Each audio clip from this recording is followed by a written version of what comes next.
Hello बच्चों, welcome to this video lecture about respiration plants.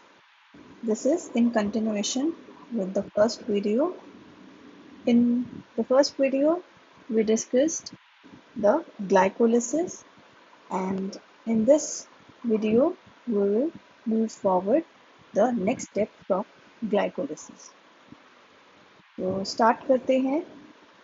पहले यहाँ पर ये है ग्लाइकोलिसिस का एक तरह से मैप, किस तरह से कौन से मॉलिक्यूल्स जो हैं बन रहे हैं, कितने मॉलिक्यूल्स बन रहे हैं. जैसे कि लास्ट वीडियो में बताया था कि हम डिस्कस करेंगे कि कितने एनर्जी मॉलिक्यूल्स यूज होते हैं और कितने एनर्जी मॉलिक्यूल्स बन रहे हैं ग्लाइकोलिसिस में, वो यहाँ पर डिस्कस किया जाएगा. पहले तो सबसे पहले हम ग्लाइकोलिसिस की बात करें तो ग्लाइकोलिसिस क्या है? सुक्रोज से पायरूवेट तक का जो पाथवे है वो ग्लाइकोलिसिस है. Enzymatic reactions converting sucrose to pyruvate. ठीक है, तो ये एक रफ फॉर्म ले सकते हैं हम, जिसमें हमने सुक्रोज से स्टार्ट किया है जो कि साइटोप्लाज्म में प्रेजेंट है, और लास्ट में एंड प्रोडक्ट्स हैं 4 पायरूवेट. एक सुक्रोज से 4 पायरूवेट के मॉलिक्यूल्स मिलेंगे हमको. और सबसे पहले हम स्टार्ट करते हैं सुक्रोज से. ग्लूकोज एंड फ्रक्टोज हमको मिलेगा. दोनों कंपाउंड जो है एक सुक्रोज मॉलिक्यूल से मिलेंगे. ठीक है, तो ग्लूकोज को प्रोसेस करने के लिए एक एटीपी की यूज होगा, ज़रूरत होगा, और ऐसे ही फ्रक्टोज को आगे प्रोसेस करने के लिए एक एटीपी चाहिएगा. 2 एटीपी यहाँ पर यूज हो जाएंगे. नेक्स्ट स्टेप आएगा ग्लूकोज. ग्लूकोज बनेगा 6 फॉस्फेट. ठीक है, glucose 6 phosphate, but this is not the required compound, तो इसको कन्वर्ट किया जाएगा आइसोमेरिक फॉर्म में फ्रक्टोज 6 फॉस्फेट. ठीक है, अब फ्रक्टोज 6 फॉस्फेट आगे प्रोसेस होगा. अब हमारे पास 2 फ्रक्टोज 6 फॉस्फेट बन गए हैं, एक ग्लूकोज से और एक फ्रक्टोज से. अब फ्रक्टोज 6 फॉस्फेट जब आगे प्रोसेस होगा तो फिर से एक एटीपी यहाँ पर मॉलिक्यूल यूज होगा. तो अब टोटल 1 2 3 4 एटीपी मॉलिक्यूल्स यूज हो गए. ठीक है, अब हमारे पास जो मॉलिक्यूल बचे हैं, बने हैं, कंपाउंड्स बने हैं, वो है फ्रक्टोज 1,6 बिसफॉस्फेट. ठीक है, 2 फ्रक्टोज 1,6 बिसफॉस्फेट. अब एक फ्रक्टोज 1,6 बिसफॉस्फेट जो है वो हमें दो मॉलिक्यूल्स, दो टाइप के कंपाउंड्स देगा. एक देगा ग्लिसरॉल्डिहाइड 3 फॉस्फेट एंड दूसरा देगा डाईहाइड्रोक्सी एसीटोन फॉस्फेट, DHAPP जिसको बोलते हैं. तो अब यहाँ पर ये फिर से एक चीज़ ध्यान रखनी है, DHAP जो है वो रिक्वायर्ड मॉलिक्यूल नहीं है, उस पर एक्ट नहीं करता एंजाइम, तो उसको भी ग्लिसरॉल्डिहाइड 3 फॉस्फेट में कन्वर्ट कर दिया जाए. ठीक है, और G3P करके इसकी शॉर्ट फॉर्म लिखकर हम लिखते हैं. तो हमारे पास टोटल इस लेवल पे सारे मॉलिक्यूल्स को मिलाकर 4 मॉलिक्यूल्स हो जाएंगे G3P, ग्लिसरॉल्डिहाइड 3 फॉस्फेट. ठीक है, अब ग्लिसरॉल्डिहाइड 3 फॉस्फेट जो है वो आगे प्रोसेस होगा और किसमें कन्वर्ट होगा? 1,3 बिस फॉस्फोग्लिसरेट. ठीक है, तो 1,3 बिस फॉस्फोग्लिसरेट जो है जब बनेगा तो एक NADH मॉलिक्यूल रिलीज होगा. ठीक है, तो 4 यहाँ पर मॉलिक्यूल्स बन रहे हैं तो 4 NADH रिलीज होंगे. 1 2 3 4 जो ग्रीन कलर के मॉलिक्यूल्स हैं ये 4 रिलीज हो रहे हैं. ठीक है, अब तक 4 ATP यूज हो चुके हैं और 4 NADH बन चुके हैं. ठीक है, इसके बाद 1,3 बिस फॉस्फोग्लिसरेट आगे चलकर जब प्रोसेस होगा तो 3 फॉस्फोग्लिसरेट देगा. अब जो ये 3 फॉस्फोग्लिसरेट है बनेगा तो ATP मॉलिक्यूल सिंथेसाइज होगा, हमें ATP मॉलिक्यूल मिलेगा, रिलीज होगा. ठीक है, तो वो यहाँ पर 4 3 फॉस्फोग्लिसरेट बन रहे हैं तो 4 ATP मॉलिक्यूल्स हमको मिलेंगे. तो 4 NADH मिल चुके हैं और 4 ATP मिल चुके हैं हमें 3 फॉस्फोग्लिसरेट वाले स्टेप पर. ठीक है, अब 3 फॉस्फोग्लिसरेट जो है वो आइसोमेरिक नहीं कहेंगे हम इसको, म्यूटेज कह सकते हैं. इसकी डिफरेंट इसमें थोड़ा सा चेंज होता है, फॉस्फेट ग्रुप जो है ट्रांसफर होता है दूसरे दूसरे पोजीशन पे। तो 3 फॉस्फोग्लिसरेट से 2 फॉस्फोग्लिसरेट जो है वो बनेगा। 2 फॉस्फोग्लिसरेट आगे चलकर फॉस्फोइनोल पायरुवेट बनेगा, जिसको पीईपी भी कहते हैं। अब ये पीईपी आगे प्रोसेस होकर पायरुवेट देगा। ठीक है, तो टोटल यहाँ पर सारे स्टेप्स देखे जाएं, सारे मॉलिक्यूल्स देखे जाएं, तो टोटल 4 पायरुवेट के मॉलिक्यूल मिलेंगे हमको एंड में। और फॉस्फोइनोल पायरुवेट से पायरुवेट जब बनता है, एक एटीपी मॉलिक्यूल हमको मिलता है। ठीक है, तो 4 फॉस्फोइनोल पायरुवेट हैं, तो जब वो कन्वर्ट होंगे पायरुवेट में तो 4 पायरुवेट मिलेंगे प्लस 4 एटीपी मिलेंगे। ठीक है, तो टोटल अब हमारे पास क्या हो चुका है, अगर हम काउंट करें तो 4 एटीपी यूज हुए हैं जो रेड कलर में दिखाए हैं। ठीक है, एरो का ध्यान निशान देखो, एरो रिएक्शन की तरफ जा रहा है। ठीक है, और नेक्स्ट 4 NADH रिएक्शन से बाहर रिलीज हो रहे हैं, हमको मिल रहे हैं। ठीक है, 4 NADH हमको मिल रहे हैं, 4 ATP यूज हो चुके हैं। उसके बाद फिर 4 ATP हमको मिल रहे हैं और लास्ट में फिर से 4 ATP हमको मिल रहे हैं। टोटल 4 ATP जो बने हैं, सॉरी टोटल ATP जो बने हैं वो हमारे पास 8 हैं। पिंक कलर के जो ATP मॉलिक्यूल्स पार्ट किए हैं वो देखो एक बार ध्यान से, 1 NADH से पीछे 1 2 3 4 और फिर लास्ट में 5 6 7 8 ATP मॉलिक्यूल्स हमको मिले हैं। जबकि ऊपर अगर देखोगे तो 1 2 3 4 ATP मॉलिक्यूल्स रेड में जो है वो यूज हुए। ठीक है, और ग्रीन कलर के 1 2 3 4 NADH मॉलिक्यूल्स बने हैं। ठीक है, तो ये है कितने एनर्जी मॉलिक्यूल्स ग्लाइकोलिसिस में बने हैं फॉर 1 सुक्रोज, एक सुक्रोज के लिए। एक सुक्रोज मॉलिक्यूल 4 पायरुवेट बनाता है। ठीक है, अब यहाँ पर टेबुलर फॉर्म में देख सकते हो ग्लाइकोलिसिस क्या है, 1 सुक्रोज से 4 पायरुवेट।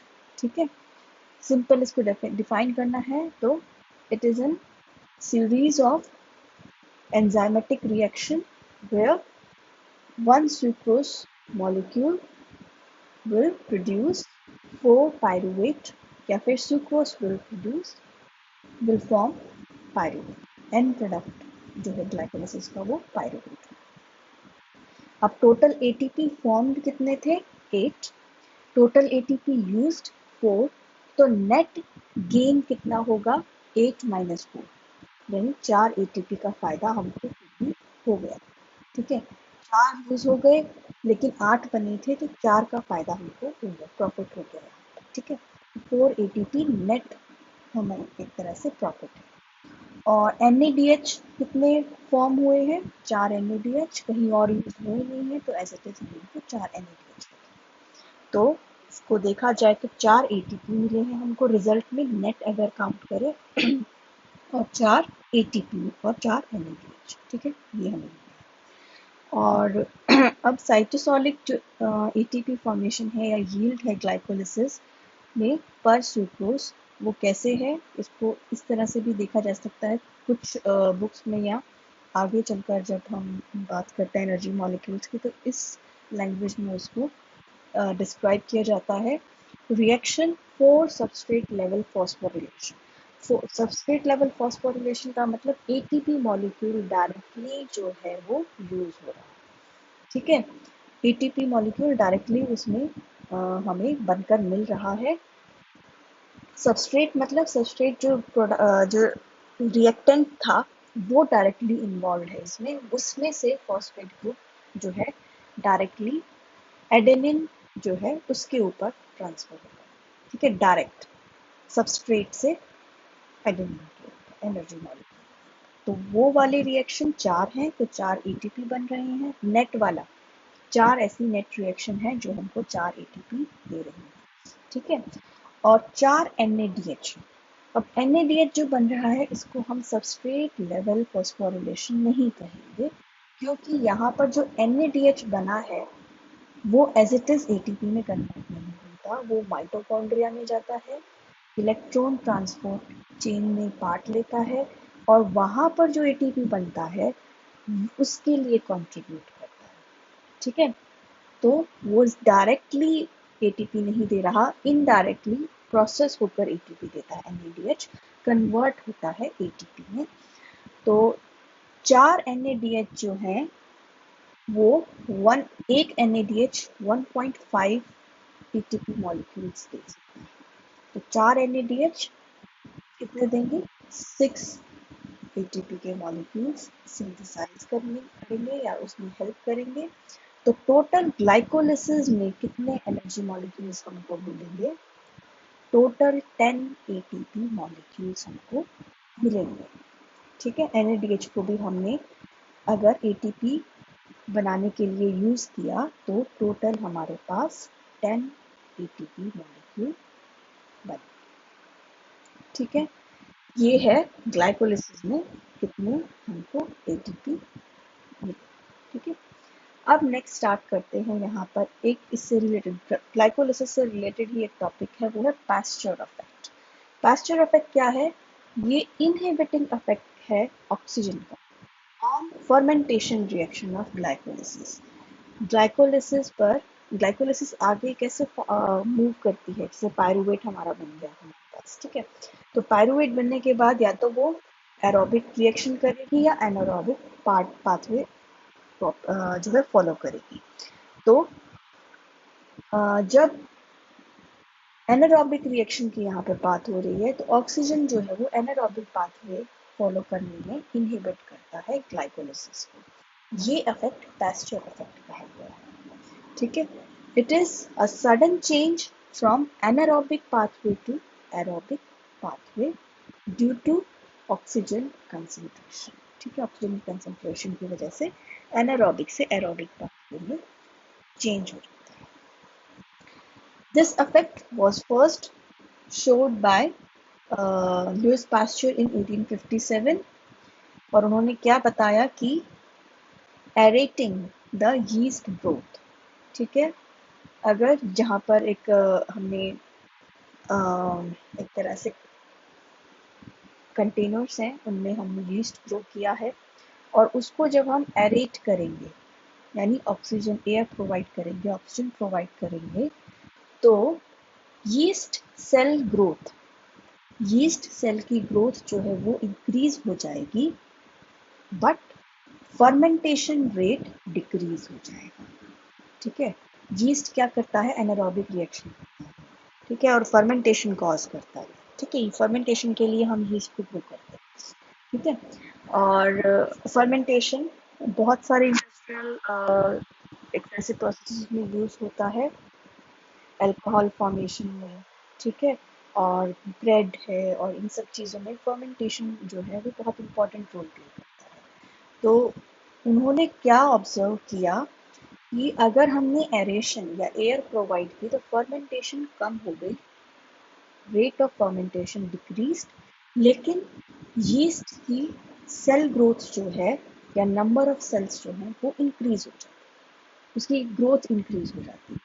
ठीक है, क्यों हुआ ऐसा? ऑक्सीजन या एयर, एयर जब दी गई तो एयर में ऑक्सीजन प्रेजेंट थी, तो उस ऑक्सीजन ने एनारोबिक रिएक्शन को स्लो डाउन कर दिया और एरोबिक रिएक्शंस जो थी उनको इंक्रीज कर दिया। और जब एरोबिक रिएक्शन इंक्रीज होती है तो मोर एनर्जी इज यूज्ड और वो एनर्जी फिर ग्रोथ के लिए यूज होती है। जब एनारोबिक रिएक्शन होती है तो कम अमाउंट ऑफ एनर्जी बनती है। ठीक है, नीचे जो पॉइंट्स हैं ये भी उन्हीं को ही उसी को एक्सप्लेन कर रहे हैं। जब ऑक्सीजन कम होती है एनारोबिक पाथवे फॉलो होता है और जो पायरूवेट है वो कन्वर्ट होता है अल्कोहल एंड कार्बन डाइऑक्साइड। ठीक है, और इस प्रोसेस में फर्मेंटेशन या एनारोबिक रिएक्शंस में less amount of energy is produced. ठीक है, कम एनर्जी प्रोड्यूस होती है। लेकिन जब ऑक्सीजन की कंसंट्रेशन हाई कर दी जाए तो एरोबिक पाथवे फॉलो होना शुरू हो जाता है। सिट्रिक एसिड साइकिल जहाँ पर कह सकते हैं वो पहले फॉलो होती है और जो पायरूवेट है वो एसिटाइल कोएंजाइम ए में कन्वर्ट होता है। आगे चलकर फिर वो माइटोकॉन्ड्रिया में एटीपीज जो है वो सिंथेसाइज करता है तो यहाँ पर large amount of ATP molecules बनने लगते हैं। ठीक है, तो एनारोबिक रिएक्शन यहाँ पर मेन क्या है, एनारोबिक रिएक्शन जब हो रही है तो एनर्जी कम बनती है और अल्कोहल या अल्कोहलिक कंपाउंड जो है वो ज़्यादा बनता है। ठीक है, दूसरा, जब ऑक्सीजन की कंसंट्रेशन हाई होती है तो एरोबिक रिएक्शन होती है और एरोबिक रिएक्शन में अल्कोहलिक कंपाउंड नहीं बनता बट एनर्जी मॉलिक्यूल्स ज़्यादा बनते हैं और एनर्जी मॉलिक्यूल ज़्यादा बनने से क्या होगा, सेल ग्रोथ ज़्यादा इंक्रीज हो जाएगी। ठीक है, तो यहाँ पर फायदा क्या होगा, उन्होंने क्या फायदा बताया कि हम ऑल्टरनेटिवली यीस्ट को ग्रो करेंगे, कुछ टाइम उसको एरेशन देंगे जिससे यीस्ट सेल ग्रोथ इंक्रीज हो। ठीक है, और सफिशिएंट ग्रोथ होने के बाद उसको फिर एनारोबिक जो है कंडीशंस देंगे जिससे फिर वो फर्मेंटेशन ज़्यादा हो सके। फिर इस तरह से अल्टरनेटिवली जो है यीस्ट को यूज़ किया जाता है अल्टरनेटिव कंडीशंस में, जिससे जो एक्सट्रैक्शन है, फर्मेंटेशन का जो प्रोडक्ट है, अल्कोहलिक प्रोडक्ट्स जो है या कार्बन डाइऑक्साइड जो हमको चाहिए होती है, वो अच्छे से एफिशिएंटली बनती रहे। तो ये था पास्चर इफेक्ट, ऑक्सीजन का इफेक्ट, ठीक है, ग्लाइकोलिसिस पर। तो ये है Pasteur effect. Pasteur effect will occur only if glucose concentration is low। अब ग्लूकोज कंसेंट्रेशन जब कम होगी तो ये इफेक्ट जो है यहाँ पर दिखाई देगा। ठीक है, तो पास्चर इफेक्ट मेन क्या है, इनहिबिटिंग इफेक्ट है ऑक्सीजन का, ऑक्सीजन की प्रेजेंस में फर्मेंटेशन रिएक्शन का इनहिबिट होना या स्लो डाउन।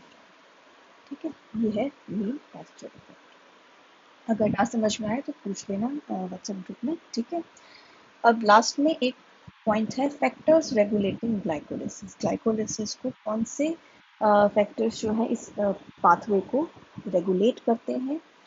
तो सबसे पहले इम्पॉर्टेंट इसमें है याद रखना कि बॉटम अप मैकेनिज्म है, यानी जो उसके प्रोडक्ट्स हैं या लास्ट स्टेप्स जो हैं उसकी ग्लाइकोलिसिस के, वो यहाँ पर रेगुलेटिंग फैक्टर्स एक्ट करते हैं।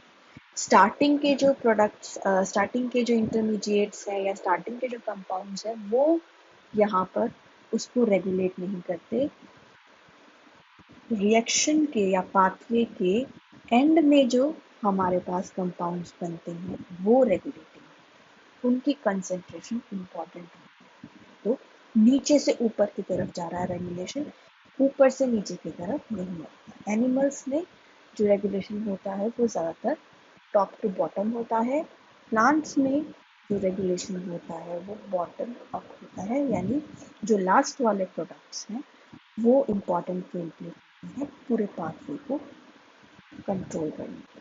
ठीक है, तो चार यहाँ पर इम्पॉर्टेंट ऐसे एक तरह से कंपाउंड्स हैं या एंजाइम्स हैं जो रोल प्ले करते हैं। सबसे पहले है पायरूवेट। पायरूवेट एंड प्रोडक्ट होता है ग्लाइकोलिसिस का। अगर उसकी कंसंट्रेशन इंक्रीज हो जाए तो वो इनहिबिट करता है एटीपी डिपेंडेंट फोस्फोफ्रक्टोकाइनेज। ठीक है, तो यहाँ पर अगर कंसंट्रेशन पायरूवेट बहुत, सुक्रोज बहुत ज़्यादा है फॉर एग्जांपल में, और पायरूवेट बहुत ज़्यादा इकट्ठा हो गया है और आगे उसको प्रोसेस करने के लिए उनके पास बाकी एटीपी बनाने के लिए एडीपी मॉलिक्यूल्स कम है या इस तरह से कम उसके पास रॉ मटेरियल है रिएक्शन कैरी आउट करने के लिए, तो वो एटीपी डिपेंडेंट फोस्फोफ्रक्टोकाइनेज को एक तरह से एक्ट करता है, उसको स्टॉप करने में, उसको इनहिबिट कर देता है। और जब एटीपी डिपेंडेंट फॉस्फोफ्रक्टोकाइनेज इनहिबिट हो जाता है तो हमारा जो एटीपी इंडिपेंडेंट फॉस्फोफ्रक्टोकाइनेज था, जो कि पायरोफॉस्फेट, इनऑर्गेनिक पायरोफॉस्फेट जो है उसके ऊपर डिपेंडेंट था, वो एक्ट करना यहाँ पर शुरू कर देता है क्योंकि वो एटीपी यूज नहीं करता। तो वो कंटिन्यू तो रखेगा लेकिन रेट स्लो डाउन हो जाएगा। ठीक है, एटीपी वाला स्टेप जो है वो फास्ट होता है और बिना एटीपी वाला स्टेप जो है वो स्लो होता है। तो वो एक तरह से ब्रेक नहीं करेगा ग्लाइकोलिसिस को, तो ऑल्टरनेट स्लो स्टेप जो है वो अडॉप्ट करेगा।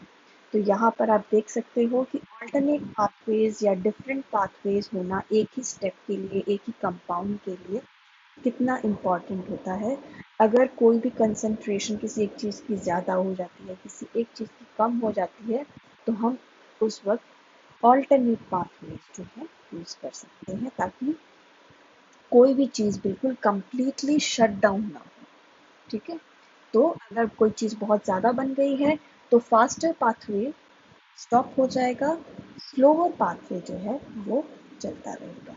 तो स्लो पाथवे जब बनेगा तो उसमें एनर्जी है या कंपाउंड है वो भी कम बनेगा और स्लोली बनेगा। ठीक है, तो इसलिए वो उसको फायदा हो जाता है, प्रोसेस कंप्लीटली शट डाउन नहीं होता। ठीक है, दूसरा है एटीपी डिपेंडेंट फॉस्फोफैक्टोकाइनेज। अब ये चीज़ ध्यान रखो, ये एटीपी का कंसंट्रेशन जो है उसके ऊपर डिपेंड करता है। माइटोकॉन्ड्रिया एटीपी बनाएगा या साइटोप्लाज्म में जो एटीपी है उसके ऊपर डिपेंड करेगा। तो ये एटीपी फॉर्मेशन भी क्या है, एटीपी मॉलिक्यूल्स भी क्या है, बिल्कुल लास्ट में बनते हैं जब इलेक्ट्रॉन ट्रांसपोर्ट चेन होती है और माइटोकॉन्ड्रिया में जाकर बनते हैं ये। तो ये भी ऑलमोस्ट बिल्कुल लास्ट प्रोडक्ट है, वो रेगुलेट कर रहा है इसको यहाँ पर, इस एंजाइम को। ठीक है, और साथ में पायरुवेट जो है उसकी कंसंट्रेशन वो रेगुलेट करती है। ऐसे ही हेक्सोकाइनेज एंजाइम है, ये भी एटीपी की प्रेजेंस में एक्ट करता है, तो एटीपी की कंसंट्रेशन इसके लिए इम्पोर्टेंट रोल प्ले करती है। और है फिर पायरुवेट काइनेज जो बिल्कुल लास्ट में प्रेजेंट होता है, ये इनहिबिट होता है क्रैब साइकिल के इंटरमीडिएट से। पायरुवेट के बाद जो है हमारे पास मेलेट, ऑक्सैलो एसीटेट, ये इस तरह के कंपाउंड्स बनते हैं और वो माइटोकॉन्ड्रिया में जाते हैं और वहाँ पर क्रैब साइकिल जो होती है उसमें जो बीच बीच में कंपाउंड्स बन रहे हैं वो यहाँ पर इस एंजाइम के ऊपर इनहिबिटरी इफेक्ट डालते हैं। तो अगर क्रैब साइकिल में बहुत ज़्यादा कंपाउंड्स हमें मिल चुके हैं, बन चुके हैं, उनके पास बहुत ज़्यादा सबस्ट्रेट मॉलिक्यूल आ चुके हैं, तो वो सिग्नल देते हैं, उनकी कंसंट्रेशन इंक्रीज होने से सिग्नल आता है कि अब पायरुवेट काइनेज स्टॉप हो जाएगा, ताकि जो हमारे पास पहले से बहुत सारी अमाउंट में ऑक्सैलो एसीटेट या मेलेट बन चुका है वो प्रोसेस हो। पहले जो बन चुका है हमारे पास बहुत ज़्यादा लॉट इकट्ठा हो चुका है, पहले वो प्रोसेस हो और ज़्यादा इंक्रीज ना हो। ठीक है, तो ये है फैक्टर्स रेगुलेटिंग ग्लाइकोलिसिस। ठीक है, अब हम स्टार्ट करेंगे सिट्रिक एसिड साइकिल या TCA साइकिल कह सकते हैं, ट्राई कार्बोक्सिलिक एसिड साइकिल, और या फिर क्रैब साइकिल भी इसको कहा जा सकता है। हांस ए क्रैब है, उन्होंने 1937 में इस साइकिल को दिया था, एक्सप्लेन किया था, और it takes place in mitochondria. यहाँ पर आप स्ट्रक्चर देख सकते हो माइटोकॉन्ड्रिया का, डबल मेम्ब्रेन एक तरह से स्ट्रक्चर है, आउटर मेम्ब्रेन है, इनर मेम्ब्रेन है और बीच में इंटर मेम्ब्रेनल स्पेस होता है, और बिल्कुल सेंटर में मैट्रिक्स होता है, और जो इनर मेम्ब्रेन है वो अंदर की तरफ इनवेजिनेटेड होती है और क्या बनाती है, क्रिस्टल। ठीक है, तो जो क्रैब साइकिल होती है वो मैट्रिक्स के अंदर होती है, मेम्ब्रेन के ऊपर नहीं। जो एंजाइम्स हैं जो क्रैब साइकिल को एक तरह से प्रोसेस करते हैं वो मैट्रिक्स के अंदर प्रेजेंट होते हैं, मेम्ब्रेन से अटैच्ड नहीं होते। ठीक है, यहाँ पर ये है Krebs cycle. Krebs cycle start होती है वैसे तो यहाँ पर हम कह सकते हैं सिट्रेट से, लेकिन ये सिट्रेट कहाँ से आता है, अ, ये आएगा जब हमारे पास पायरुवेट बन गया। सबसे ऊपर देखो पायरुवेट बना है ग्लाइकोलिसिस से, और पायरुवेट डिहाइड्रोजिनेज की हेल्प से ये कन्वर्ट होता है एन कार्बोक्सिलेज कोएंजाइम ए जो है, सॉरी, कोएंजाइम ए की हेल्प प्रेजेंस में, मैग्नीशियम आयन की प्रेजेंस में, पायरुवेट डिहाइड्रोजिनेज एंजाइम की प्रेजेंस में जो है हमारे पास एसिटाइल कोएंजाइम ए सिंथेसाइज होता है। ठीक है, पायरुवेट के बाद क्या बन रहा है, एसिटाइल कोएंजाइम ए, साथ में यहाँ पर यूज होता है NAD, वो रिड्यूस होगा, कार्बन डाइऑक्साइड रिलीज होगी, डीकार्बोक्सिलेशन रिएक्शन यहाँ पर होगी। ठीक है, मैग्नीशियम आयन इंपॉर्टेंट है पायरुवेट डिहाइड्रोजिनेज के लिए, उसके एक्शन के लिए। और पायरुवेट डिहाइड्रोजिनेज जो है वो एक लार्ज एंजाइम है and it is present on membrane. ठीक है, ये मेम्ब्रेन पर प्रेजेंट होगा और ये हमें एसिटाइल को एंजाइम देगा। एसिटाइल को एंजाइम ए जो है वो प्रोड्यूस करेगा और वो फिर आगे सिट्रिक एसिड साइकिल या क्रैब साइकिल में स्टार्ट करेगा। ठीक है, उसको स्टार्ट करेगा। अब हम बात करते हैं माइटोकॉन्ड्रियल मैट्रिक्स में जो सिट्रिक एसिड साइकिल होती है उसके बारे में। तो एसिटाइल कोएंजाइम ए है एक तो हमारे पास, दूसरा ऑक्सैलो एसीटेट है। जैसे हमारे पास कैल्विन साइकिल थी, उसमें सॉरी कैल्विन साइकिल या कैल्विन साइकिल थी, उसमें जैसे आरयूबीपी है वो बार बार रीजनरेट होता है, ऐसे ही यहाँ पर ऑक्सैलो एसीटेट है, ये बार बार रीजनरेट होता है। और एसिटाइल जो है कोएंजाइम ए, इसके साथ वो रिएक्ट करेगा सिट्रेट सिंथेज की प्रेजेंस में। सिट्रेट सिंथेज एंजाइम है, ये ऑक्सैलो एसीटेट और एसिटाइल कोएंजाइम ए के साथ रिएक्ट करता है, इनको रिएक्ट करवाता है, कैटेलाइज करता है इस रिएक्शन को। कोएंजाइम ए इसमें से रिलीज हो जाता है, रिजल्टिंग हमारे पास सिट्रेट जो है वो बनता है। Acetyl coenzyme A is a 2 carbon compound. ठीक है, सॉरी 3 कार्बन कंपाउंड, इसमें से कोएंजाइम ए अलग से निकल जाता है। और ऑक्सैलो एसीटेट पे कितने कार्बन हैं आप काउंट करो जरा, 1 2 3 4, 4 ऑक्सैलो एसीटेट में है, it is a 4 carbon compound. और एसिटाइल कोएंजाइम ए जो है उसमें 3 है, जिसमें से कि कोएंजाइम सॉरी 2 कार्बन हैं हमारे पास, तो 2 एसिटाइल कोएंजाइम ए से आ रहे हैं, 4 ऑक्सैलो एसीटेट से आ रहे हैं, टोटल हमारे पास 6 कार्बन कंपाउंड बनेगा सिट्रेट। जो सिट्रेट है वो 6 कार्बन कंपाउंड है। अब यहाँ पर एक रिवर्सिबल रिएक्शन होगी एक क्वानिटेज एंजाइम की प्रेजेंस में। एक क्वानिटेज एंजाइम की प्रेजेंस में जो रिवर्सिबल रिएक्शन होगी उससे हमें आइसोसिट्रेट मिलेगा।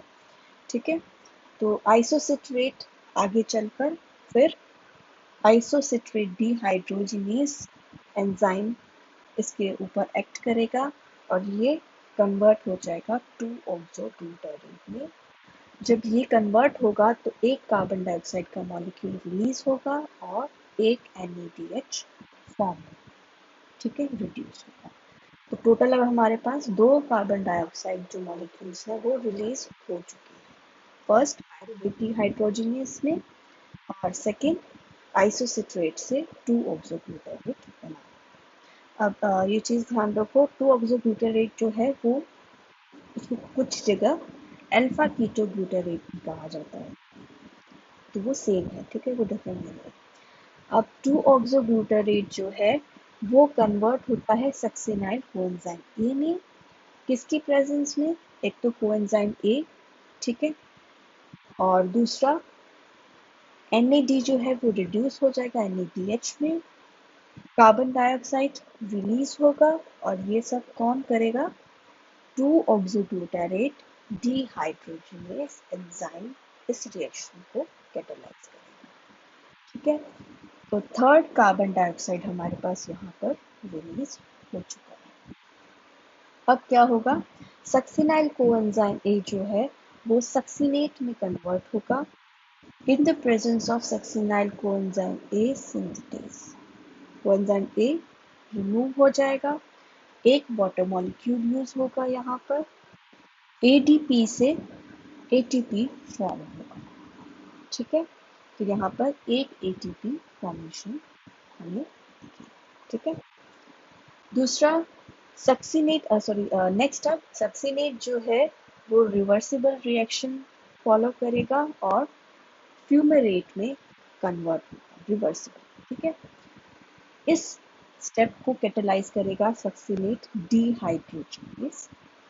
अब इस एंजाइम का कुछ इम्पॉर्टेंट फीचर्स हैं। एक तो एटीपी की जगह ये एफएडी, फ्लेविन एडेनिन डाइफॉस्फेट जो था वो यूज करता है, ठीक है।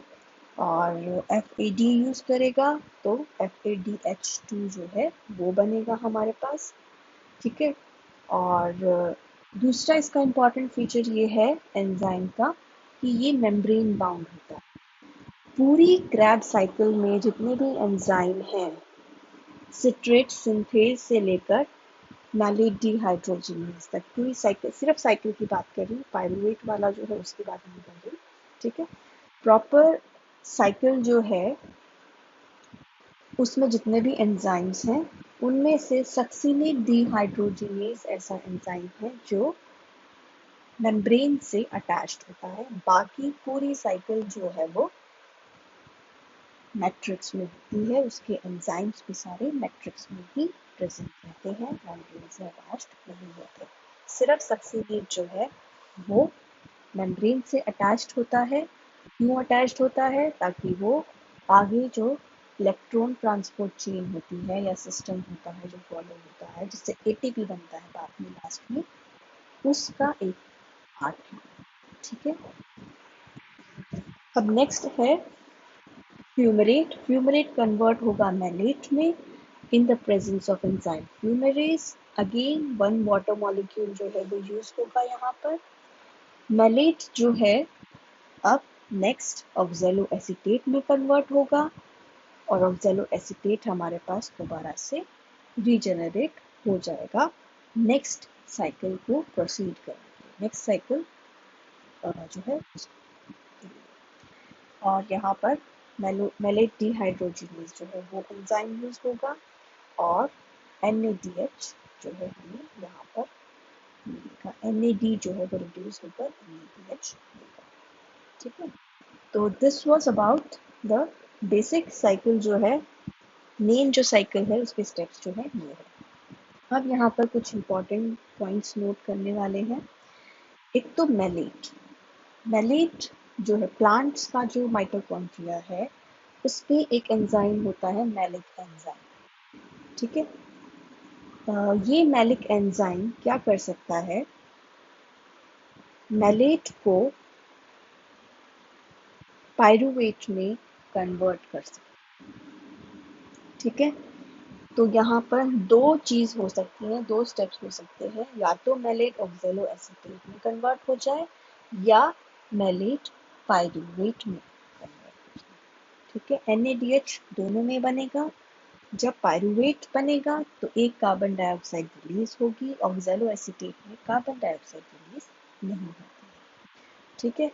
और वो पायरुवेट जो है एक तरह से ये एक ऑल्टरनेटिव पाथवे है, ठीक है, जो हेल्प करता है अगर कंडीशंस चेंज हो जाए, किसी कंसंट्रेशन है वो लो या हाई होती है तो ये इस तरह के ऑल्टरनेटिव पाथवेज जो है फॉलो कर किए जाते हैं। दूसरा सिट्रेट एंड मैलेट, ये दोनों जो इंटरमीडिएट्स हैं क्रेब साइकिल के, सिट्रिक एसिड साइकिल के, ये बाहर से भी ऐड किए जा सकते हैं, ठीक है।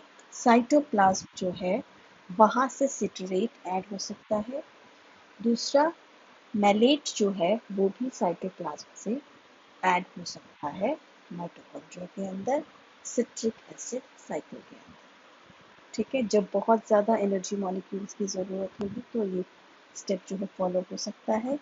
सिट्रेट बहुत ज़्यादा है या मैलेट बहुत ज़्यादा बहुत ज़्यादा चाहिए हमको या साइटोप्लाज्म में प्रेजेंट है तो वो यहाँ पर यूज़ किया जा सकता है, ठीक है। ऑक्जेलो एसीटेट कम है, इस तरह से ये यूज़ किया जा सकता है।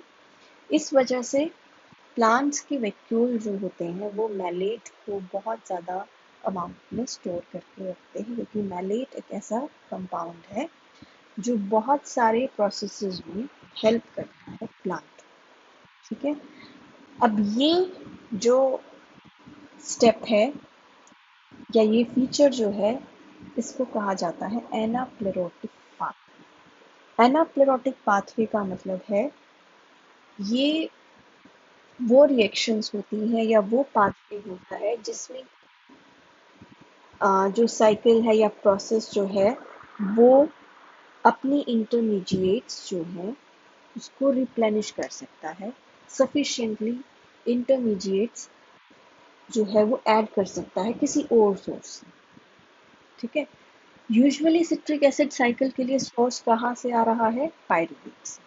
ठीक है, लेकिन दूसरे सोर्सेस से भी वो इस अपने इंटरमीडिएट्स को ऐड कर सकता है, और ये प्रोसेस एनाप्लेरोटिक पाथवे कहलाता है या एनाप्लेरोटिक रिएक्शंस कहलाता है। ठीक है, तो यहाँ पर सिट्रेट और मैलेट ऐसे कंपाउंड्स हैं, इंटरमीडिएट कंपाउंड्स, जो बाहर से भी ऐड हो सकते हैं, एनाप्लेरोटिक रिएक्शन या पाथवे फॉलो करते हैं। तो पायरुवेट एक अकेला एंट्री पॉइंट नहीं है, मेन एंट्री पॉइंट है सिट्रिक एसिड साइकिल के लिए, लेकिन अकेला एंट्री पॉइंट नहीं। दूसरे कंपाउंड्स जो है वो भी हेल्प कर सकते हैं यहाँ पर इस रिएक्शन को कैरी आउट करने में, इन केस पायरुवेट कम है। ठीक है, अगर फॉर एग्जांपल पायरुवेट यहाँ पर कम है तो हमारे पास सिट्रेट आ गया है साइटोप्लाज्म से। सिट्रेट आने से क्या होगा? क्रेब्स साइकिल कंटिन्यू रहेगी, हमें पायरुवेट नहीं चाहिए। सिट्रेट साइकिल करेगा और जेलो एसीटेट तक आएगा, और वही बात है, बाकी सारा प्रोसेस वही उसमें दोबारा से वही कंटिन्यू होता रहेगा। ठीक है, तो इस चीज़ को ध्यान रखो। कोई भी पाथवे होगा, कोई भी प्रोसेस होगा, वो एक कंपाउंड के ऊपर डिपेंडेंट नहीं होता। Most of the pathways, reactions या प्रोसेसेस जो हैं वो ऑल्टरनेटिव पाथवेज से अटैच्ड रहते हैं, सो दैट कोई भी किसी भी चीज़ की अगर कमी है, या कोई बहुत ज़्यादा कंपाउंड बन गया है, या एनर्जी बहुत ज़्यादा बन गई है, या कोई कंपाउंड बहुत कम हो गया है, तो उसको वो उस कंडीशन में वो सरवाइव कर सके। ठीक है, और वो कंडीशन उसकी लिविंग को अफेक्ट ना करे, उसकी प्रोसेसेस को, फिजियोलॉजिकल प्रोसेसेस को अफेक्ट ना करे, इसलिए ऑल्टरनेटिव पाथवेज जो है बहुत इंपॉर्टेंट रोल प्ले करते हैं लिविंग ऑर्गेनिज्म की लाइफ में। और जैसे जैसे कॉम्प्लेक्सिटी बढ़ती जाती है लेवल ऑफ ऑर्गेनाइजेशन, तो ये पाथवेज भी जो है वो इंक्रीज हो सकते हैं। ठीक है, और वो ऑर्गेनिजम्स भी जो बहुत ज़्यादा एक तरह से डाइवर्स कंडीशंस में रह सकते हैं, उनमें भी ये इस तरह के पाथवेज, ऑल्टरनेटिव पाथवेज जो हैं बहुत ज़्यादा मिलेंगे। ठीक है, सो दे हेल्प इन सर्वाइवल। इससे क्या इंश्योर होता है कि कोई भी प्रोसेस है वो कम्प्लीटली शट डाउन ना हो, स्लो डाउन हो जाए, या अगर कमी है तो वो चलता रहे, मतलब कोई भी प्रोसेस जो है वो अननेसेसरीली शट डाउन ना हो। ठीक है, so this was about carboxylic sorry citric acid cycle, और इसमें एक सुक्रोज मॉलिक्यूल 4 पाइरूवेट मॉलिक्यूल्स बनाता है। तो एक सुक्रोज के लिए ऐसी 4 रिएक्शंस, ऐसी 4 साइकिल्स, ये चीज़ और ध्यान रखें। ठीक है, तो जब हम क्वेश्चन या क्वेश्चन कई बार जो पूछा जाता है वो ये पूछा जाता है कि एक सुक्रोज के लिए कितने एटीपी मॉलिक्यूल बने, या एक पाइरूवेट से कितने मॉलिक्यूल बने, तो इस चीज़ को हमें ध्यान रखना है, या एक ग्लूकोज से कितने हमें एटीपी मॉलिक्यूल्स बना। तो जब इस तरह का कोई क्वेश्चन पूछा जाए तो ये चीज़ ध्यान रखो कि हमारा जो स्टार्टिंग मॉलिक्यूल है वो कौन सा है। अगर सुक्रोज होगा तो 4 पाइरूवेट बनेंगे, तो उसके अकॉर्डिंग हम आंसर देंगे। ठीक है, अगर ग्लूकोज पूछा है, एक ग्लूकोज के लिए कितने एटीपी बनेंगे, तो एक ग्लूकोज मतलब 2 पाइरूवेट, तो उसके अकॉर्डिंग फिर हम उसको आंसर करेंगे। ठीक है, ऐसे ही सिट्रिक एसिड साइकिल, अगर एक सुक्रोज के लिए पूछा गया है तो ऐसी 4 सिट्रिक एसिड साइकिल होंगी, एक ग्लूकोज के लिए पूछा गया है तो ऐसी 2 सिट्रिक एसिड साइकिल। ठीक है, तो नेक्स्ट जो है हम देखेंगे कि इसमें टोटल एटीपी और एनएडीएच कितने बनते हैं। ठीक है, तो This was about citric acid cycle, which is a part of respiration in plants.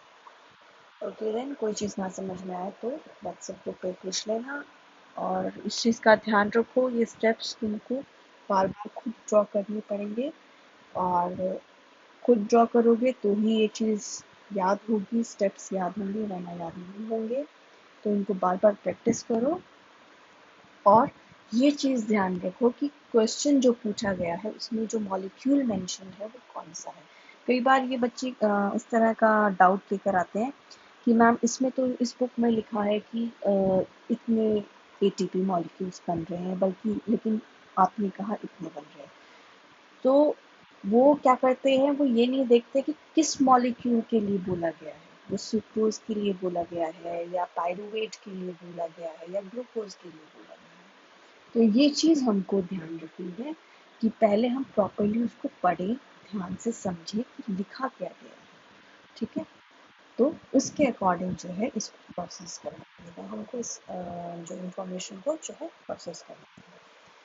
तो ओके देन, कोई भी डाउट हो, अगेन फिर से बोल रही हूँ, कोई भी डाउट हो ध्यान से पढ़ो, डाउट अगर है तो ग्रुप में पूछ सकते हो।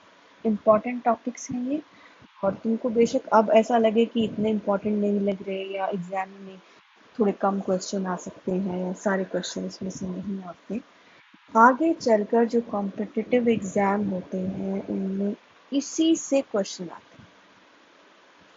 नेट का एग्जाम है या कोई भी एग्जाम अगर तुम देखो, तो सबसे ज़्यादा क्वेश्चंस रेस्पिरेशन एंड फोटोसिंथेसिस से ही आते हैं, प्लांट से रिलेटेड।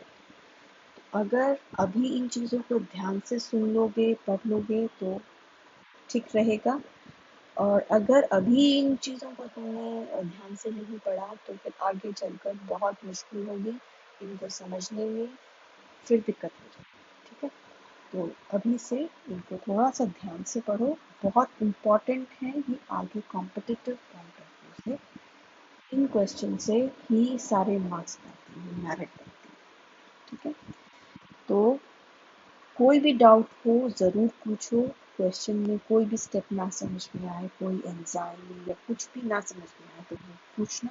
ठीक है, okay then, take care, have a good